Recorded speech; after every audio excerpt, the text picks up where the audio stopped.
Shopify store the right way so that your store can actually bring you profit.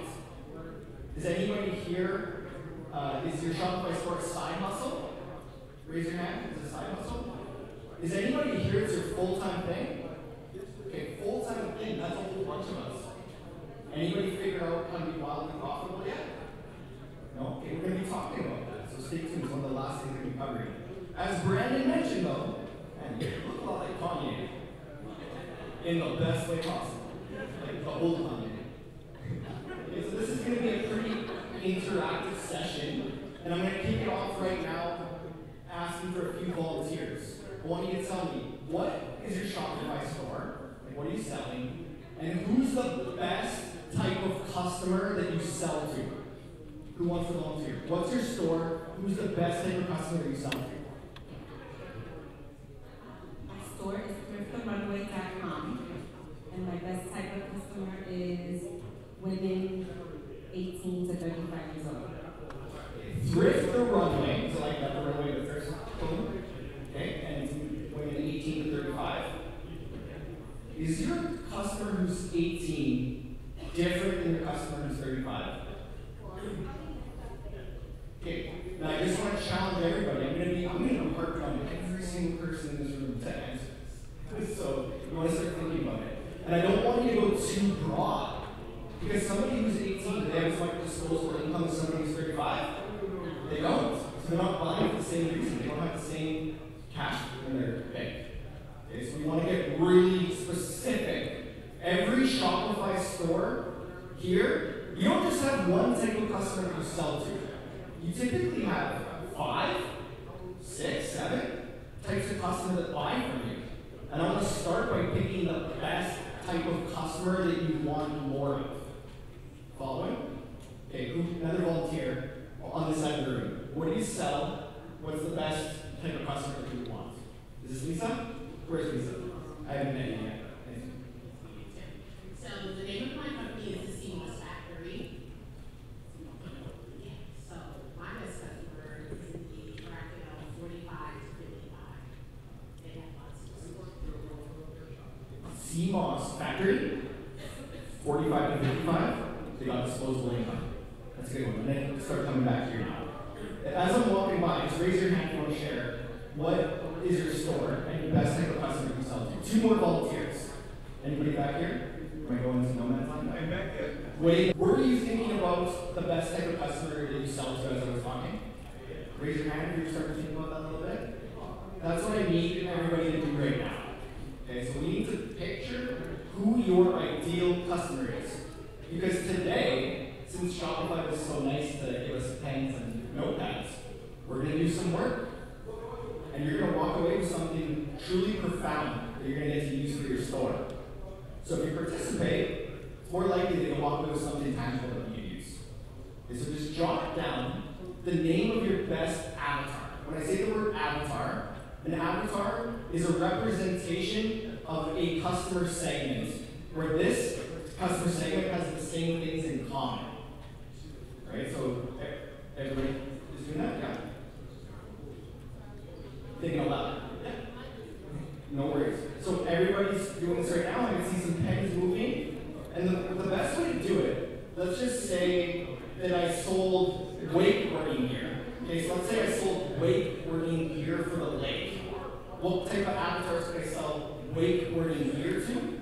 I could sell it to professional athletes. I could sell it to lake dads. And I like the lake dad category because they got disposable income. So if I was to write down my avatar, I would say lake dad, and I would give him a name. Lake dad, Daryl. Lake dad, Daryl. So you pick your customer segment and you attach a catchy name. Right? Everybody's done that? Raise your hand. Everybody's done that? Looks like it? Ed. A quick introduction to me, just so you know that you're really going to walk away with something exceptional today. I am the founder of 2 businesses. So I founded an agency called Socialite way back in 2011. And we only work with established Shopify brands. Probably got about 71 clients, 40 staff.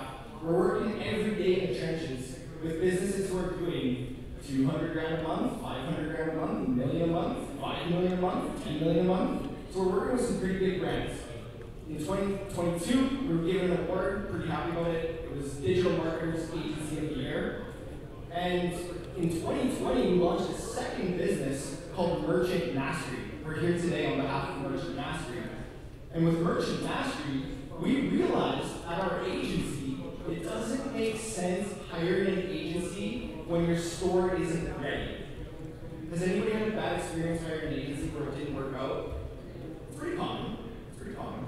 And we were that agency that was taking on early stage stores, and we're like, shoot, something just isn't right here. There's too much risk. Like, when you don't have a store that's generating revenue, you're putting your life savings into hiring an agency and just crossing your fingers and hoping they'll figure it out. It was rarely the case that it worked out. Not enough runway for the agency. So we were like, what else can we do? We decided we were going to train and teach early stage Shopify stores the same strategies that we deploy at our agency. And in 2022, it was a good year. We were also recognized as the top selling mentorship program in the Pacific. And it was like the 3rd overall. Okay, but as Brandon mentioned, we've been geeking out on the Shopify stuff since 2014. And we've been a really early pioneer as a Shopify partner. In 2011, this is me, this was my first e-commerce experience. I was doing e-commerce marketing for Canada's largest sporting goods department store. This is a time when Shopify was not popular yet. I was tasked to be the person that was going to work with these 58 different sports, get all the products online, and sell all these products for all these different departments. I was using a tool called Equid. Anybody heard of Equid? No, I didn't think so. Okay, so I kind of got my experience there. And then once I figured out how to get sales for the United Cycle store I worked at, I started having a lot of local businesses approach me. Like, hey, we heard you know how to do e-commerce sales. Can you do it for us? And lo and behold, I have an agency a few years later. Right, so this is us in 2014, small little team. And in 2014, we had a wild experience. We were working with one of our clients called Ella Bella's Maternity Boutique. And they sell maternity clothing to new moms and mothers that are expecting. And we did this Mother's Day campaign that blew up. And Shopify caught wind of it. And they featured Stephanie, the founder, on their website. And it was this big case study. And it was in that moment that we're like, all we're going to do is get better at Shopify. Strength that's going to get you off the ground. Really hard. You ever seen a baby struggle at tummy time? This, to me, I believe to be the hardest stage of them all. The hardest stage of them all, and it's when most people give up. It is when most people give up. Because they're like, yep, tried it, didn't work, I'm out. And this stage is all figuring out your customer and your positioning. So remember I said you need to have product validation. The reason is we need to build messaging on the type of customer that we have the validation with. If we don't have validation, you can't build profound messaging that's going to resonate with people. So you have to have that validation so you can start to build messaging. So this is all about figuring out your positioning and your customer. And at this stage, you're usually trying everything that you can do to get sales. Okay, so you're posting on social media, you're trying to pitch to your friends and family, you're setting up booths, trade shows, all of these kinds of things, and you get a lot of sleepless nights. And you start to ask yourself, is this worth it? Do I have what it takes? And should I continue? But the good news is, just chill out a bit. Just chill out a bit. When you're at the product validation stage, the only thing that you're trying to do is get more product validation. You're not trying to scale, you're not trying to run ads, you're not trying to grow to $1 million. You're just trying to get proof that somebody likes your products. That's all you're trying to do. Once you get past tummy time, we're at the crawl stage. And tummy time is usually like getting to $1,000 to $10,000 per year, which is the hardest thing to do. Getting to $1,000 per month is the hardest thing to do for your store. The second hardest stage here is crawling. And this is when you establish one channel that brings you some customers who love you. So with Claire, it was the farmers markets. With Sam, she had been tapping into some forums where these Dungeons and Dragons nerds were hanging out. I love nerds, by the way, that's why I feel like I can say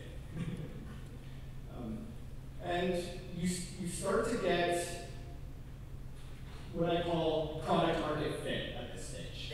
So you've opened up one channel, and when I say product market fit is when you're able to as little plants. And you start to get repeat customers for the first time, and you start to get people referring you to others for the first time. So the moment you have repeat buyers and people referring your store to others, you have product market fit. Your job. That's an essential piece of the puzzle. But it is the second part of stage, because you're getting some highs, some lows, but no consistency. And you're wondering, some ads are working, why aren't more? Some people are buying, why aren't more? Okay? And as long as you have product market fit, you're ready for the next stage up. We call this one the evergreen tree of life. Evergreen. Does anybody know what this word means? Evergreen? Always on. There's no start and end date. So once you have product market fit, your sales chart looks like this. It never really takes off. It's just highs, lows, mediums, up, down. When you get the evergreen system in place, this is your always on acquisition system. So you're going to be running ads and you're going to be getting sales while you sleep. I was just hanging out in San Diego 2 months ago with Claire and a whole bunch of our advanced members in our mastermind. And Olgita, who I work with, so rude. Her Shopify sales bell kept ringing throughout dinner. She wasn't doing anything. The evergreen system was on, and it was working. So with this evergreen system, you're at a walk. This is when you're usually doing about $250,000 to $1 million a year. And we're going to be talking a lot about this evergreen tree today. We're going to be showing you there's 4 pillars to build an evergreen system. And it's specifically your positioning, your website, it's your Shopify store, your emails, email is the biggest sales channel, and your ads. And once you get those 4 pillars working, you start to build consistent evergreen sales. But at the evergreen stage, you usually have like really strong foundations, but not much profit left over at the end of the day. So you're like, what's going on? I'm making a bunch of sales and looking at my P&L. Looks like there's profit, but I don't see it. And that's why we want to go all the way to this top stage. We call this the Garden of Ecom. Garden of Ecom. Okay? With the Garden of Ecom, you can see there's a big, beautiful evergreen tree at the center. That thing needs to be always producing fruits. But in addition, we're going to layer on top what I call seasonal harvests. Okay, so you got your evergreen tree working for you. And then we are going to do some campaigns. We're going to do some start and stop campaigns. We're going to do Mother's Day campaign like Amy just did. We're going to do Black Friday campaigns in addition to the evergreen. And at this stage, this is when you're running. You're doing over $1 million a year. And we call this evergreen growth with seasonal campaigns that start to compound your momentum. And I'm going to be showing you examples at the very end. Once you figure out evergreen and you layer on the promotions, things actually start to compound. And it gets a little bit easier. This is why my man's raising his hand so fast, because it starts to get actually easier. Once you have a base of customers who have been buying from you, you have way more opportunity for repeat customers to come back. Guys following? 5 stages? Raise your hand right now if you're at stage 1, launching your first product. Okay, anybody at stage 2, product validation? You got that? Yeah, a lot of people. Who here has a product market fit? So you know people just love your stuff. We love seeing people with product market fit. You don't have to have a fancy website. You just get sales because people like your product. Raise your hand if you built an evergreen system. So you have you've got ads, you've got emails, you've got your website. That stuff's chugging all day. And raise your hands if you've reached the ultimate state, the Garden of Ecom, where now your evergreen stuff is working, you're layering on campaigns that are compounding momentum. Anybody? Cool. All right. So raise your hand again if you have product validation. This just means you exchange cash with about 40, 50 customers outside your friends and family, and you receive feedback that people like your stuff. Yeah? Product validation. Good job. That's hard to do. Okay. Let's get into the first stage here. So this is launching your first product when everything's new and exciting. This is literally like planting seeds in soil, where your product is the seed and the soil is your customer base. You're just going around. I got this new product. I'm so excited. It's a big idea. I'm testing my products with my first batch of customers. And that takes us to the second stage, product validation. Do you sell products that people actually love? If you plant the seed and it grows a little sprout, that means the product and the customer are connected. Remember, that's a good sign. This is the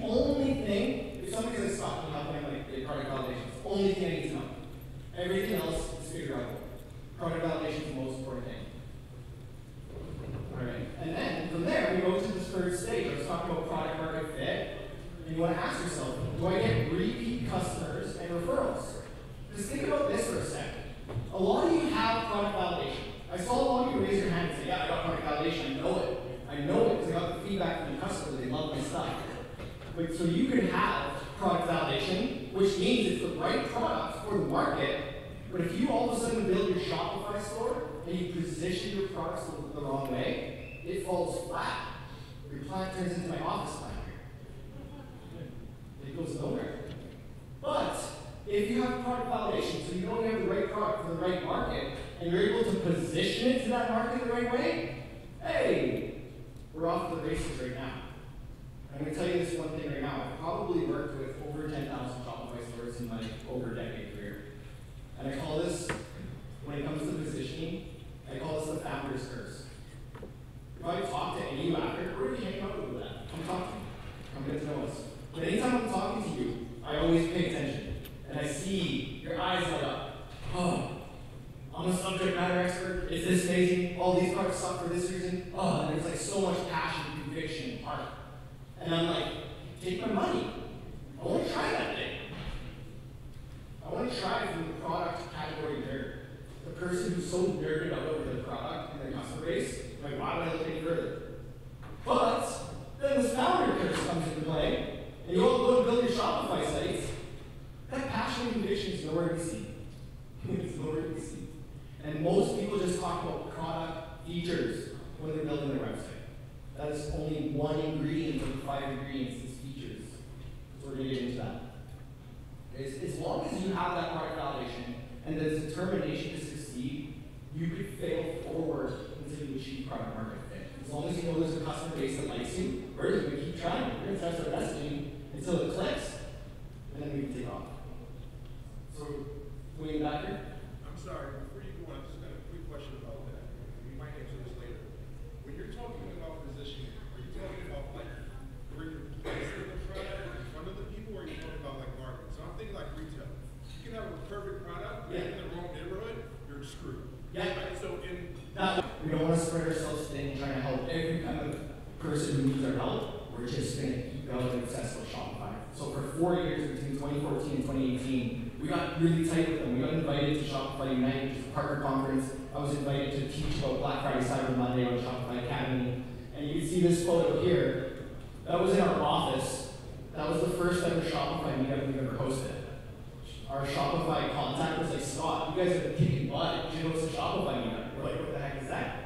They're like, well, we're going to invite a bunch of people to come to your event. We hosted in our office space. It was jammed. Jammed. We couldn't even like fit everybody in there. But since then, it started getting a little bit awesome. We were getting invited to speak on all these stages. I've been at events speaking on stages with Arnold Schwarzenegger, Gary Vee, Snoop Dogg, and AdWorld, Traffic Conversion Summit. I've taught on Privy, I've taught on Play, I've done a lot of teaching. But my favorite thing that I get to do is host Shopify meetups. Shopify loves partnering with us. It's a great way that we can build a movement. We're really trying to help businesses at the early stage. Do I think that I'm going to be able to work with everybody here? Absolutely not. That's never going to happen. But my goal is to walk away from this event with a profound understanding of how to grow your store profitably. Sound good? Yes. Okay, so I'm going to ask you, she's going to feel for the room. How is it going with your Shopify store right now? I saw a few people, yeah? Thumbs up? Thumbs up? What was that? Doubled sales since January. That's awesome. And I just want to get a feel of the level of complexity. There's some like geeky marketing things that I could talk about, or I could dumb it down a little bit. It's too much lingo.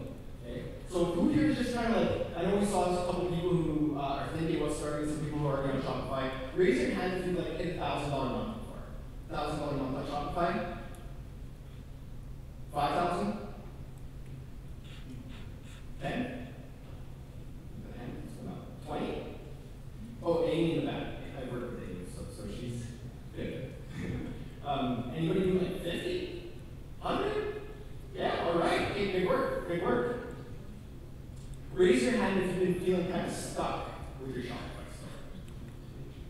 Most people here, you drove all the way down here to feel a little bit stuck. Anybody feeling like this?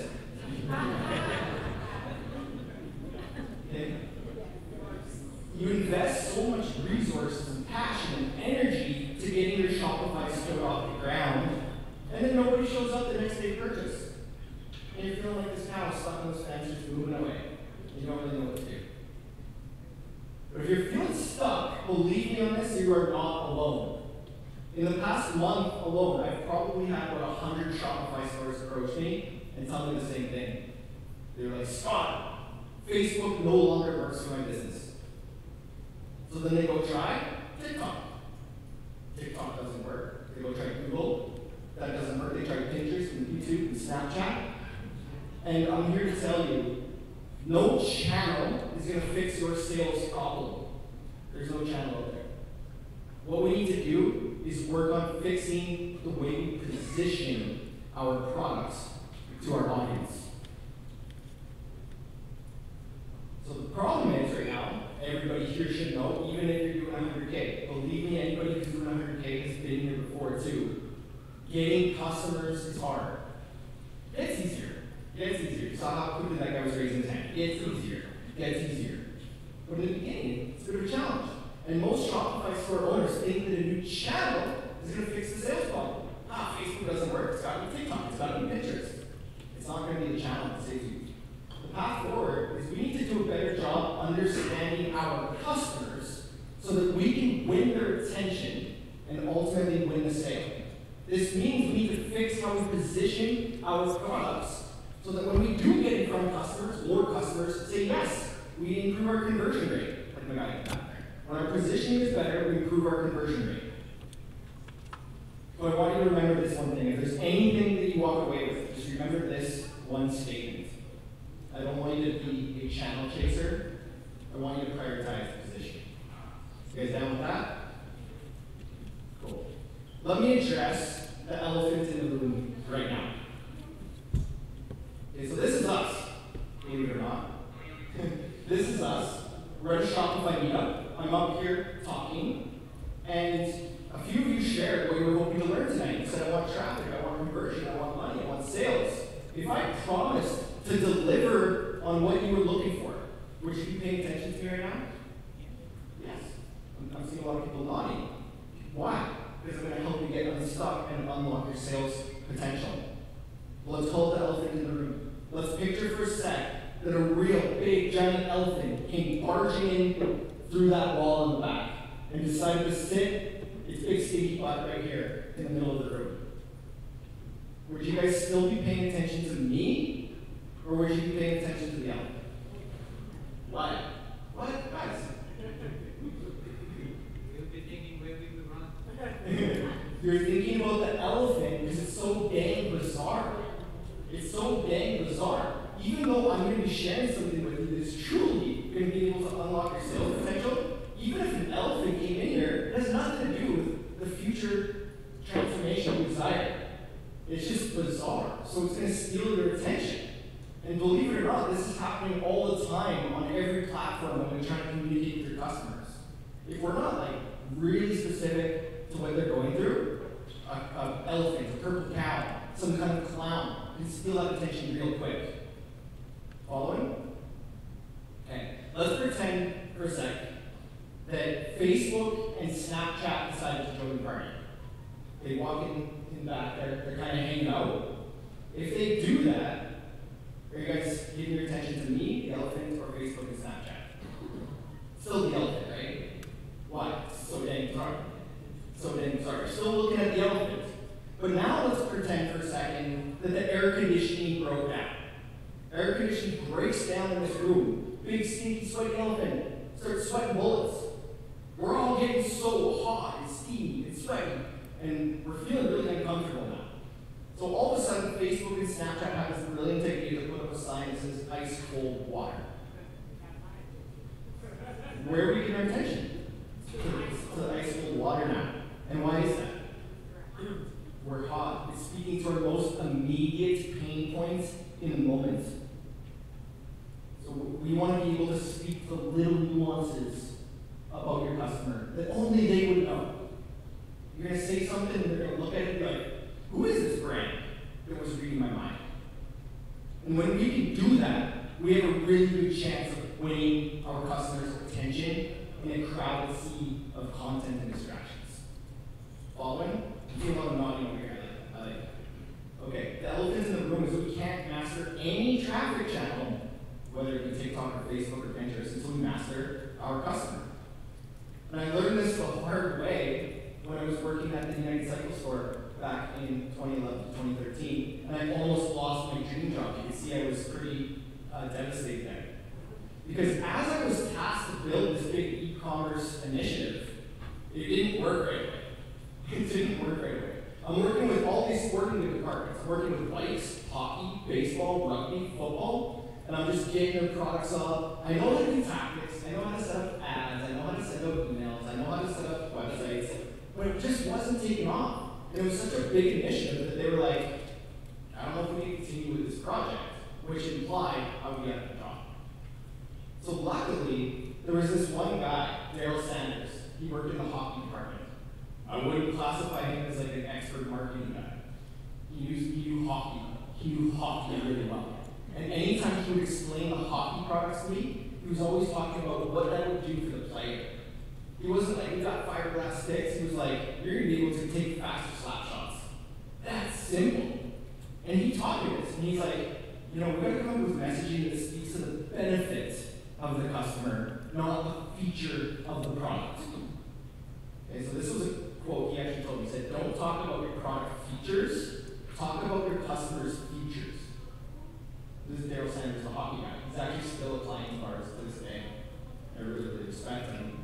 Just a humble Canadian hockey dude. Okay, so I decided I was going to fix this. I was going to master a system that was focused on understanding customers so we could win more sales with our marketing. So the first experiment I launched, I got sales for the hockey department. It worked. It worked. So I was like, okay, I got it working for one department. Could I get it working for other departments? And it turns out I could. It was amazing. I tested the system with other departments, the sales started taking off. And once I realized that the customer, she's inherited this business, and he had just got started on Shopify, but he was doing like tons of wholesaling. They pulled out all the wholesaling accounts. They were like 1,200 grocery stores. And she just couldn't keep up with it. But she saw that the Shopify stuff was starting to work.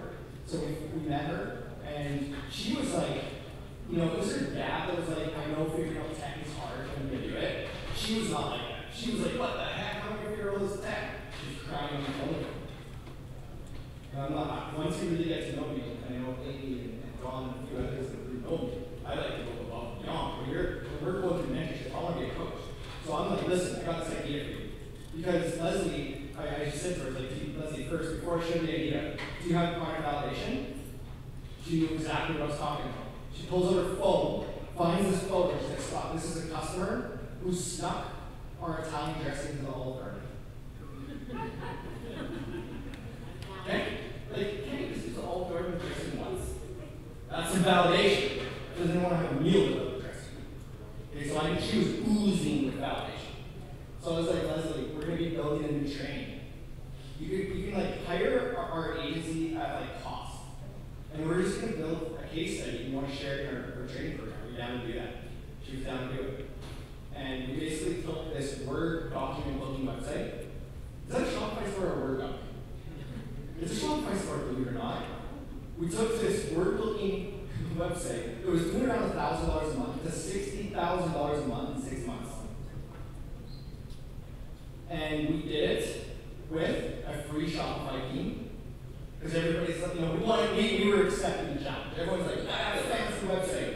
You gotta have the best theme. You gotta have like editorial type imagery. I'm like, nah, you need validation. You don't need any of that. Right? You just need a good product. And so we used the Dawn theme. We re-engineered the layout a little bit. We know what layouts convert. So we re-engineered the free Dawn theme. And then we just used cell phone videos and photos. Look at this video here. This is my business partner Simon, who runs our agency. This is him in the backyard. That's his son Sonny. He's just cell phone video putting dressing on a salad. That was it. And we also used ChatGPT for our copy. Okay? Don't worry about the ChatGPT part. That's a distraction. But we do have a way to build the formula with ChatGPT. And we just wanted to show people, listen, you got product validation in the formula, it ain't rocket science. So we got to work, and we picked our avatar. And their avatar was this guy, Steakhouse Sam. He likes to go to the steakhouse, he likes to have people over, he likes to have a barbecue. He's like the go-to grill master. Okay, so at this moment, I would ask, we're going to start working on this. So I want everybody to, if you want to participate, if you want to walk home with this stuff, just pick your avatar. If you haven't done it yet, pick your avatar, because we're going to get to work right now. So this is what I call the customer transformation matrix.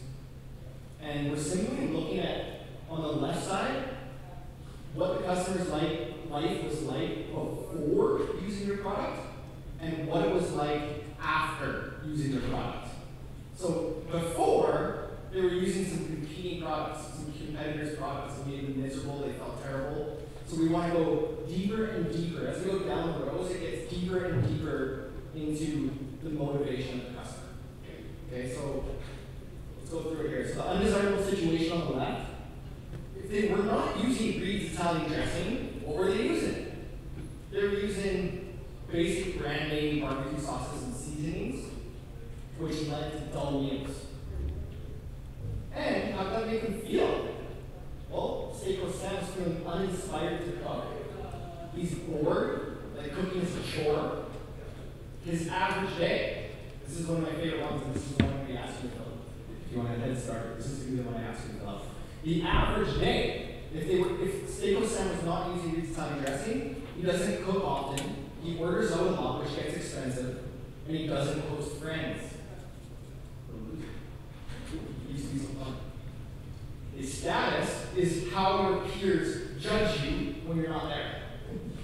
It's your family, your friends, your colleagues, how they perceive you when you're not around. It's the things they whisper about you. And what would they whisper about Steak Sam? They would be like, he's an average cook. He used to be pretty good, but he's become like a bit of a recluse. He's not hosting us anymore. I don't know what happened.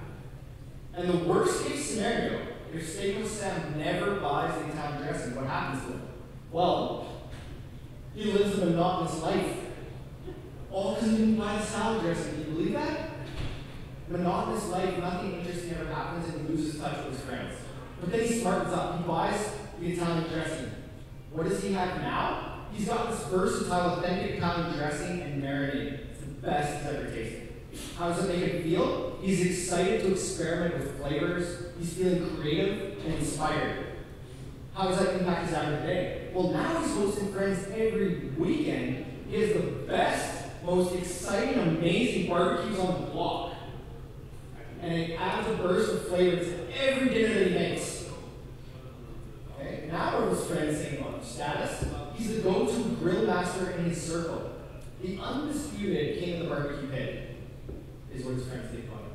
And the best bit, that would be positioning. So positioning, so when we're talking about like where we place it in like Instagram, TikTok, or how we market it, which could be totally different. If you're doing wholesale, that's part of your positioning. Like position, what neighborhood am I going into? It's really how you position your product in your market.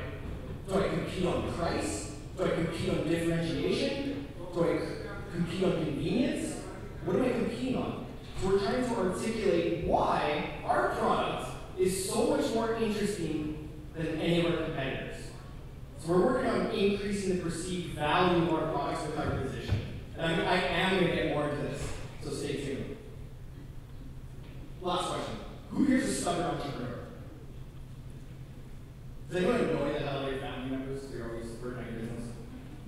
Because that's really all you need to do. I'm a stubborn entrepreneur. I just don't take no for an answer. I always tell people, like, your business is never going to be bigger than your vision. So you don't want to think small. You want to picture that story. You want to put that $1 million number on the mirror and really envision that. And then just, when you're stubborn about that vision, it pulls you towards it. Okay? Just remember that. So this is the path to product market fit. As long as you have validation, you're going to reiterate your positioning through constant feedback loop with your market until it clicks. So it looks like this. You present your product to your customers for the first time. Then you collect feedback from your customers. Did they like it? Was it not making sense? Did something not resonate? Then we reiterate our positioning based on feedback. Pretty simple. And then what do? We go present the product to the customers again. It's just this little cycle. Pretty fun. As long as you know that's all you're trying to do, there shouldn't be a big weight on your shoulders to knock it out the park on your first try. If you're just like, I gotta figure out product market fit, I have validation, I'm gonna work on my messaging, present it to my market, collect feedback, reiterate based on that feedback, and represent. It's as simple as that. But when I think about positioning, this is my guy in the back here. Positioning, when you're growing a tree, the most important ingredient to grow a tree is sunlight. The most important ingredient. Okay, so as an entrepreneur, you're gonna be trimming it and watering it and doing all these things.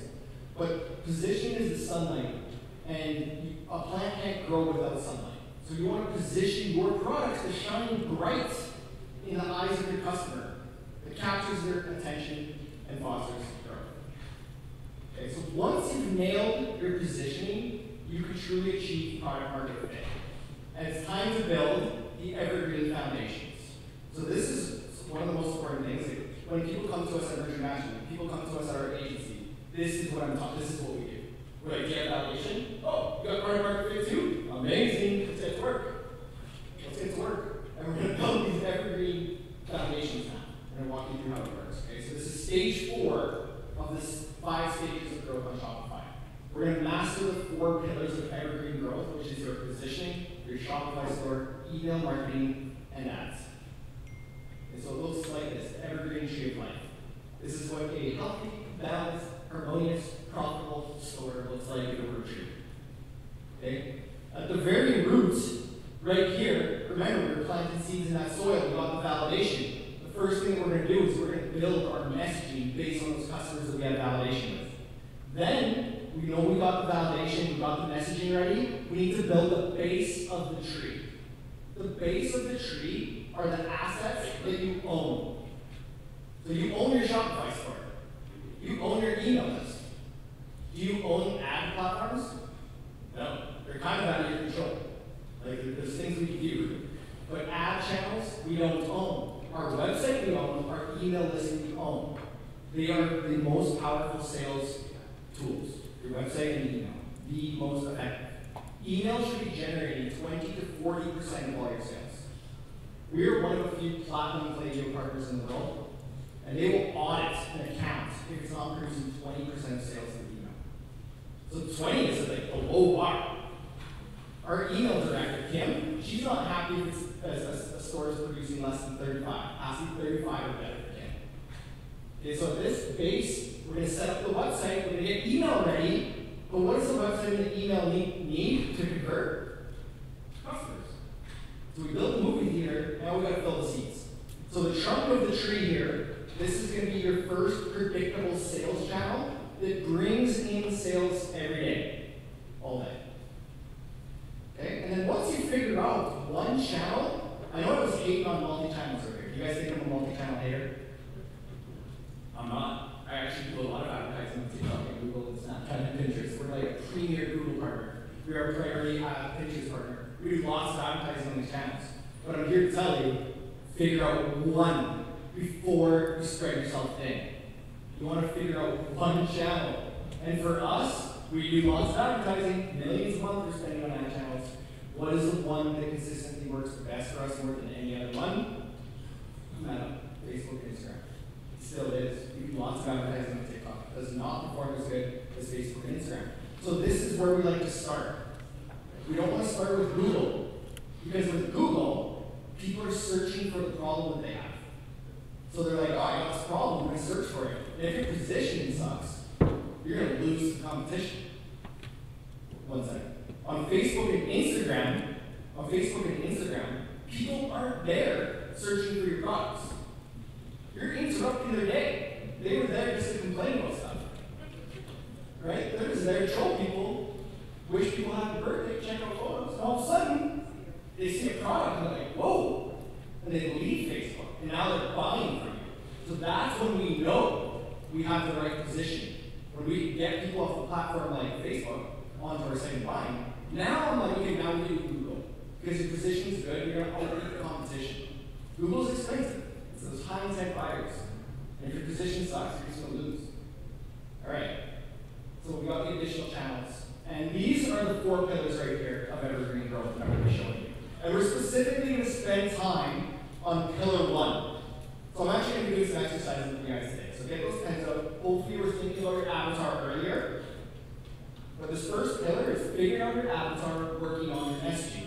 The second pillar is optimizing your Shopify store with that new messaging. So you could literally do this after today. You could write down your new messaging, go apply it to your Shopify store. Pillar 3 is email. You need to set up 2 sides of email. Email has an automation side. So Klaviyo, if anybody using Klaviyo? Yeah, plenty. Klaviyo has flows and campaigns. Flows are automations that are triggered based on your customer's behavior.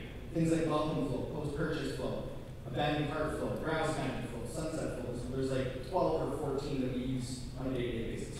In addition to automations, we're also going to send out what Klaviyo calls campaigns. And campaigns are the biggest revenue generator of any. They produce about 2 times as much as the automated emails. And campaign emails are manual. These are like your newsletters, your announcements, your sales, your product launches, your blogs. These are manual newsletters. Okay, so these are the 4 pillars, and we're going to be walking through them. We're specifically going to be spending a lot of time on pillar 1, and I want you guys to participate. I'm actually going to be bugging you, everybody, to be sharing. And you're like, how do you do that? This room's so full. You'll see. Like, subscribe and share our channel, Omar Imam. Stay tuned for more updates.